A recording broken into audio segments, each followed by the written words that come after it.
وعلمنا ما ينفعنا وزدنا علما. أما بعد فأعوذ بالله من الشيطان الرجيم. فبما رحمة من الله لنت لهم ولو كنت فظا غليظ القلب لانفضوا من حولك فاعف عنهم واستغفر لهم وشاورهم في الأمر. اے پیارے حبیب علیہ السلام، اللہ تبارک و تعالیٰ کی رحمت کی وجہ سے آپ ان کے لیے نرم دل بن گئے. اگر آپ سخت گیر ہوتے، آپ کا دل سخت ہوتا تو آپ کے ارد گرد جو رونق لگی ہے یہ کبھی نہ لگتی. آپ ان سے درگزر کر دیا کریں، ان کو معاف کر دیا کریں اور اللہ سے ان کے لیے بخشش طلب کیا کریں. حضرات گرامی قدر، اللہ تبارک و تعالیٰ نے نبی کائنات حضرت محمد رسول اللہ صلی اللہ علیہ وآلہ وسلم کو بہت سارے اعزازات سے نوازا ہے. ان میں سے ایک بہت بڑا اعزاز یہ ہے کہ آپ نے کائنات والوں کے لیے آپ کو رحمت بنا کر بھیجا ہے. آپ اتنے شفیق ہیں، اتنے مہربان ہیں کہ امت کے کسی فرد کا مشقت میں واقع ہونا آپ کو بڑا ہی گرا گزرتا ہے. عزیز علیہ ما عنتم، اے لوگو میرا نبی ایسا ہے کہ تمہارے کسی ایک آدمی کا مشقت میں، تکلیف میں مبتلا ہو جانا اس کے لیے بہت بھاری گزرتا ہے. وہ اپنی تمام توانائیاں اور کوششیں صرف کرتا ہے کہ میری امت کے لیے کہیں آسانی ہو جائے، لوگوں کے لیے آسانی ہو جائے. آپ ہر معاملے میں لوگوں کے لیے آسانی کو تلاش کرتے تھے، اور یہ آپ کی رحمت اور آپ کی شفقت یہ صرف اہل مکہ کے لیے نہیں تھی، صرف اہل مدینہ کے لیے نہیں تھی، صرف جو ہے وہ عرب والوں کے لیے، اہل حجاز کے لیے نہیں تھی، بلکہ صرف مسلمانوں کے لیے نہیں تھی، مسلمانوں کے لیے بھی تھی، کافروں کے لیے بھی تھی، انسانوں کے لیے بھی تھی، حیوانوں کے لیے بھی تھی، حتیٰ کہ نباتات اور جمادات کے لیے بھی تھی. اور کیسی آپ کی رحمت ہے کہ کئی مواقع کے اوپر اس کا ذکر کیا گیا، جیسا کہ ایک حدیث میں آتا ہے، آپ کے اوصاف میں بیان فرمایا گیا یعفو عمن ظلمہ. آپ صلی اللہ علیہ وسلم کا اخلاق کیسا ہے، آپ کی رحمت کیسی ہے، جو بندہ آپ کے ساتھ ظلم کرتا ہے آپ اس کو معاف کر دیتے ہیں. وَيُعْطِي مَنْ حَرَمَهُ، جو آپ کو نہیں دیتا ہے آپ اس کے دیتے ہیں، جو آپ کو نہیں دیتا ہے آپ اس کو بھی دیتے ہیں. وَيُحْسِنُ مَنْ أَسَاءَ إِلَيْهِ، اور جو آپ کے ساتھ برا سلوک کرتا ہے اس کے ساتھ اچھا سلوک کرتے ہیں. وَيَصِلُ مَنْ قَطَعَهُ، اور جو آدمی آپ کے ساتھ قطع رحمی کرتا ہے، رشتہ ناطہ توڑتا ہے، آپ اس کے ساتھ رشتہ جوڑ کر دکھاتے ہیں. یہ آپ کے خوبصورت اوصاف جو ہے وہ ذکر کیے گئے.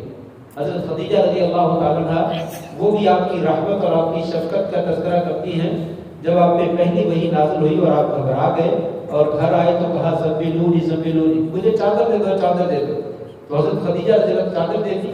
حدیث میں لفظ ہے فلما ذهب عنه الروع، جب آپ کا خوف تھوڑا سا کم ہوا تو اس وقت کہا خدیجہ مجھے اپنی جان کا ڈر ہے، خدیجہ مجھے اپنی جان کا ڈر ہے.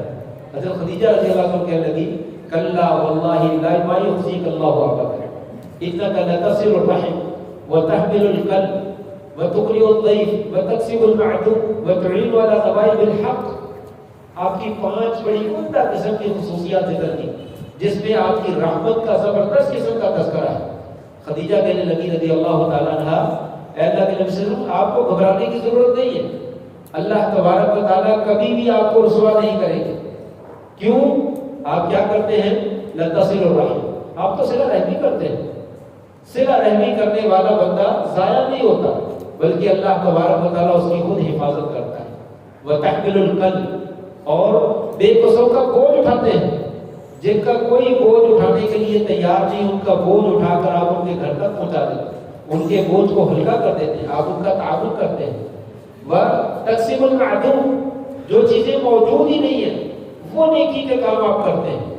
اس معاشرے میں جو نیکی کے خیر کے کام ہے ہی نہیں وہ آپ جو ہے وہ کرتے ہیں. یا دوسرے لفظوں میں یوں کہہ لیجئے کہ آپ ضرورت مندوں کی ضرورت کو پورا کرتے ہیں، اور جو ضرورت مندوں کی ضرورت کو پورا کرتا ہے وہ انسان کبھی رائے گاہ نہیں جاتا، بیکار نہیں جاتا بلکہ اللہ اس کی حفاظت کرتا ہے.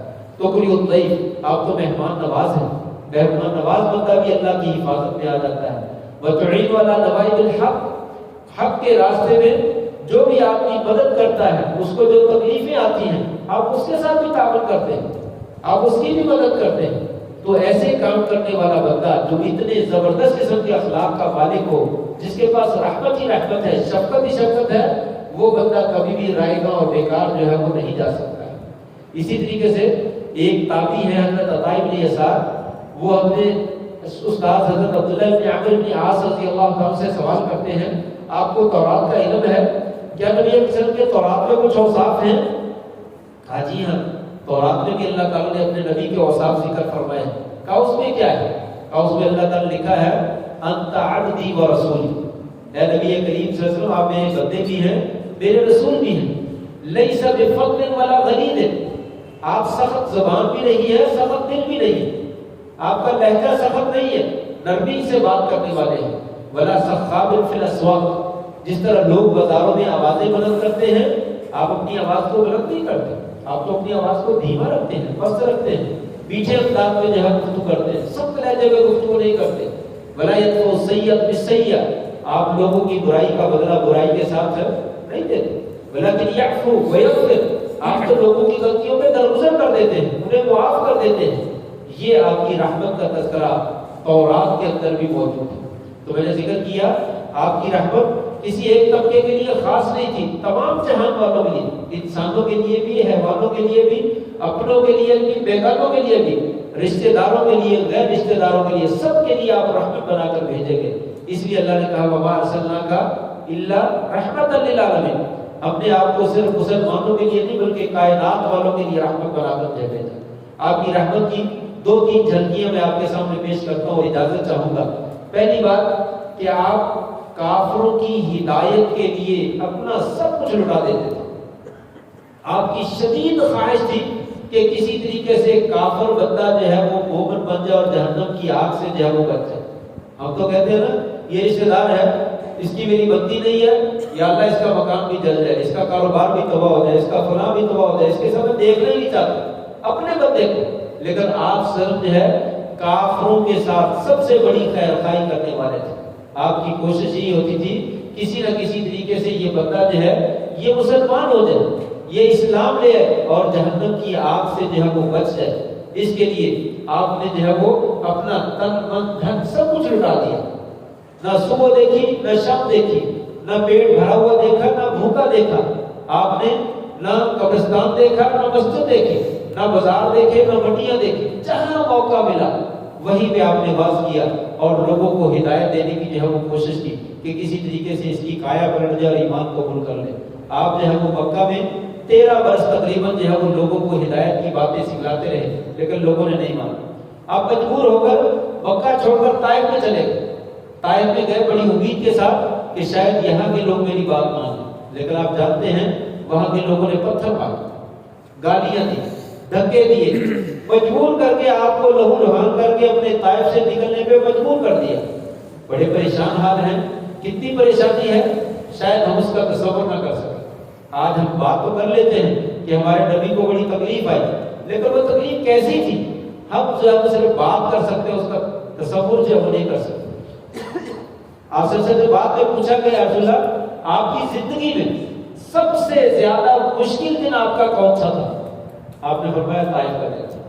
ساری زندگی میری مشکل گزری ہے لیکن ان میں سے طائف کا دن بڑا شدید گزرا ہے، اس لیے کہ وہاں پہ مجھے بڑی امید تھی کہ یہ لوگ میری بات مان لیں گے، لیکن ان لوگوں نے بھی پتھر مارے اور ان لوگوں نے بھی مجھے دھکے دی اور گالیاں دی اور مجھے وہاں سے نکلنے پہ مجبور کر دیا۔ اور اسی اثنا میں اللہ کے فرشتے آ گئے، جبریل علیہ السلام بھی آ گئے اور ملک الجبال بھی آ گئے، سلام کہا یا رسول اللہ اجازت دیجیے، آپ کے حکم کی ضرورت ہے، اگر آپ اشارہ کریں تو ان طائف کے مکینوں کو مکہ کے 2 پہاڑوں پہ دے کر جو ہے ان کو پیس دیا جائے۔ اگر آپ حکم دیں لا تبقوا علیہم الاخشبین، 2 مکہ کے بڑے بڑے پہاڑ جو ان پہ دے کر پیس دوں، قربان جائیے۔ ایسے موقع پر ہمارے جیسا ہوتا تو کہتا ہے اس سے بڑا انتقام کا بہترین موقع کون سا ہو سکتا ہے؟ فرشتہ بھی آ گیا ہے، یہ بدبخت بھی ہیں اور بدنصیب بھی ہیں، اپنے نبی کو بھی زخمی کیا ہے، ان کے لیے خیر تو نہیں ہونی چاہیے۔ ہم تو کہتے ہیں نا کہ یہ نہیں مانتا، یہ بندہ نہیں مانتا، چھوڑو نہیں چھوڑو اس کو، یہ تو کیا جہنم ہے، بلکہ ہم جہنم میں داخل کر کے پیچھے سے دروازہ بند کر کے آ جاتے ہیں کہ اب یہ دوبارہ جہنم سے باہر نہیں نکلے گا۔ نہیں ایسا ہے.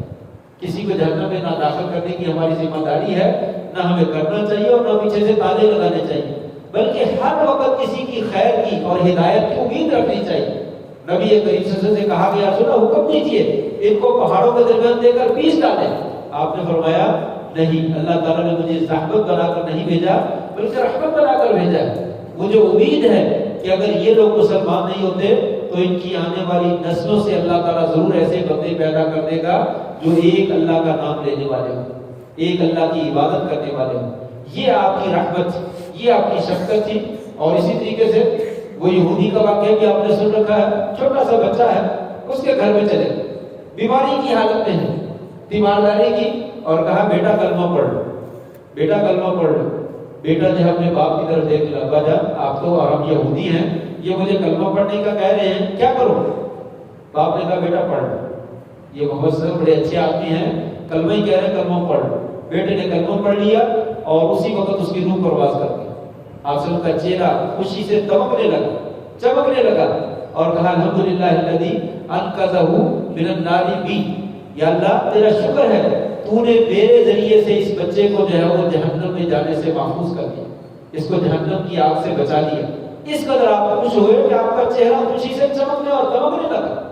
کبھی آپ جو ہے وہ کافر کو ذلیل کر دیتے تو آپ کو خوشی نہیں ہوتی تھی، شکست دے دیتے تو آپ کو خوشی نہیں ہوتی تھی، لیکن کبھی کوئی مسلمان ہو جاتا تو آپ کا چہرہ جو ہے وہ نور سے بھر جاتا اور روشن ہو جاتا. تو یہ کسی کی ہدایت کے لیے کوشش کرنی چاہیے، اپنی اولاد کے لیے، اپنے بھائیوں کے لیے، اپنے رشتہ داروں کے لیے، دوست احباب کے لیے. ہر وقت انسان کو اپنے اندر آپ کی رحمت والا جذبہ جو ہے وہ لینے کی کوشش کرنی چاہیے کہ جیسے آپ تڑپ رکھتے تھے کہ کسی طریقے سے یہ مسلمان ہو جائے، اسی طریقے سے ہمیں بھی تڑپ رکھنی چاہیے میرا بھائی جو ہے وہ راہ راست پہ آ جائے.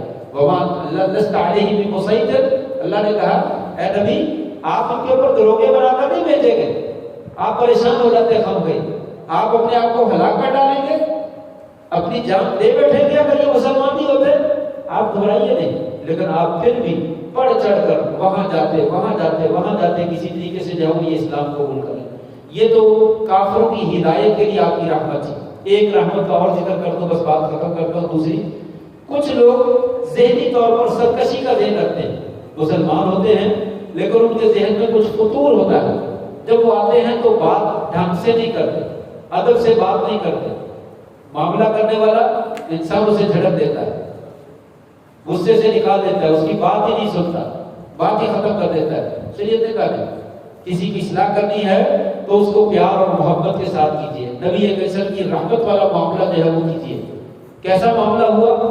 ہمارے ہاں مسجدوں میں باتیں ہوتی ہیں، جن کو صافہ ہی رکھ دے، کسی نے صافہ اٹھا کر پیچھے رکھ دیا، مسجد میں جنگ چھڑ جائے، لڑائی ہو جائے.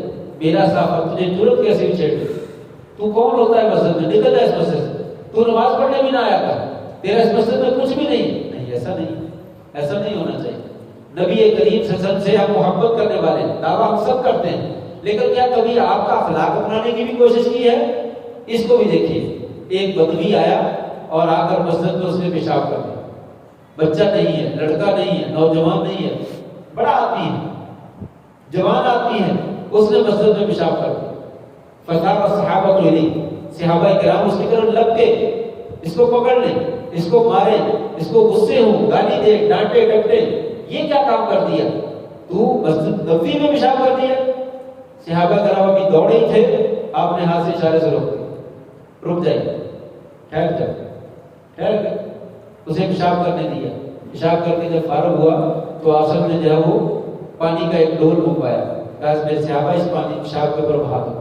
کچی مٹی تھی، پیشاب بھی جذب ہو گیا، پانی بھی جذب ہو گیا، زمین پاک ہو گئی. آپ نے اس کو قریب بلایا اور بلا کر کہا بھائی یہ مسجدیں اللہ تعالیٰ نے نماز کے لیے بنائی، ذکر کے لیے بنائی، پاکیزگی کے لیے بنائی. یہاں پہ واش روم نہیں کیے جاتے، واش روم کے لیے جگہ اور ہوتی ہے. یہ اس طرح کے پیار بھرے جملے جو ہم کو بولے. اور صحابہ سے کہا انکم بعثتم میسرین لم تبعثوا معسرین. صحابہ تم کو بھی اللہ تعالیٰ نے تنگی کرنے والا بنا کر نہیں بھیجا، آسانی کرنے والا بنا کر بھیجا. آسانی کیا، اب آسانی کی، وہ بندہ ساری زندگی آپ کا مرید بن گیا، گرویدہ بن گیا.